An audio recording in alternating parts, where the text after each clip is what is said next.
பிரச்சனை ஓடிட்டு இருக்கு. நான் வெளியில இதை பத்தி பேசல. ஆனா இது தப்புங்க. இது தேவையே இல்லை. நான் நேர்ல போய் பார்த்து அவர் காலில் விழுந்து நான் ஆசீர்வாதம் வாங்கி என் பொண்ணு அவ்வளவு தூரம் பேசியிருக்கேன். அவருக்கு கிஃப்ட் எல்லாம் வாங்கிட்டு போய் கொடுத்து. எனக்கு அந்த குடும்பத்துல எல்லாருமே ஃப்ரெண்ட்ஸ். பவதா வந்து எனக்கு உடன்பிறவா ஒரு ஒரு விட்ட குறை தொட்ட குறைன்னு சொல்வா. என்ன எங்களுக்குள்ள ஒரு ரிலேஷன்ஷிப் இருக்கு.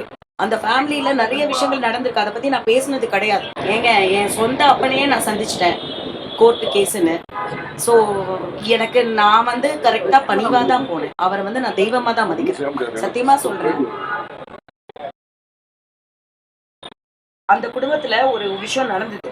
அப்ப கூட அந்த பையன் என்ன கேட்டான், நீ என்ன லவ் பண்றியா இல்ல வந்து எங்க அப்பாவை லவ் பண்றியான்னு.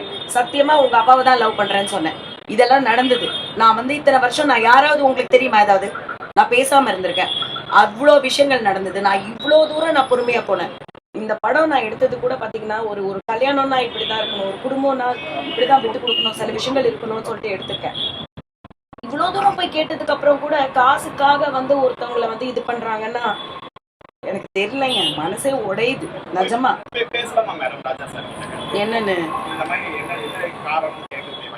தெரியலங்க. அது லீகலா வந்து லாயர்ஸ் லீகலா அவர் கோர்ட்டுக்கே போயிட்டாரா ஸோ லீகலா தான் சந்திக்கணும். சோனி மியூசிக் வந்து இதுல இன்டர்ஃபியர் ஆகும்.